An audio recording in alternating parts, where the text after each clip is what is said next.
లెక్కలు కాలిక్యులేట్ చేసేవాళ్ళు ఎక్కడ? కొంత సమయం తక్కువైపోయింది, 24 గంటలు ఏమైందని చూస్తుంటే అంతుపడతలేదట వాళ్ళకి. అప్పుడు ఎవరో బైబిల్ చదివాడు చెప్పడుగా, అయ్యా ఒకరోజు సూర్యుడు చంద్రుడు కదలలేదు, అది నోట్ అవ్వలేదు. సైంటిఫికల్గా బైబిల్ ట్రూ అండి. బైబిల్ పాత గ్రంథమనో భూతుల గ్రంథమనో ఏందో చెప్తున్నారు ఈ రోజున. అలాగై ఉంటే నేను ఎప్పుడో ఈ బైబిల్ అవతల పడేసి నా ఇష్టానుసారిగా బతుకునేవాడిని.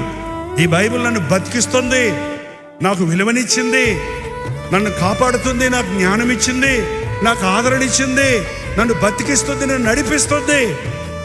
ఈ బైబిల్ చదువు బతికిపోతావు. చదువు అంటారు. ఆ చదువు మాని ఈ చదువు చదవండి. నేనేం చదవలేదండి, ఎక్కువ కాలేజ్ వరకే చదివాను అంతే, డిగ్రీ కూడా చేయలేదు నేను చెప్పాలి. నా బైబిల్ చదువుతుంటే దైవ జ్ఞానం, దేవుని విషయాలు, లోక జ్ఞానం అన్నీ ఇచ్చాడు దేవుడు. వాక్యం మీద ధ్యాస పెట్టండి, వాక్యాన్ని చదవండి, ప్రార్థన చేయండి, గుండెల్లో మండే వరకు ప్రార్థన చేయండి. ప్రార్థన వెంటనే రగులుకోదు. అంతా ఇప్పుడు మనకి ఈజీ అయిపోయిందండి. బటన్ నొక్కితే కారు స్టార్ట్ అయిపోతుంది,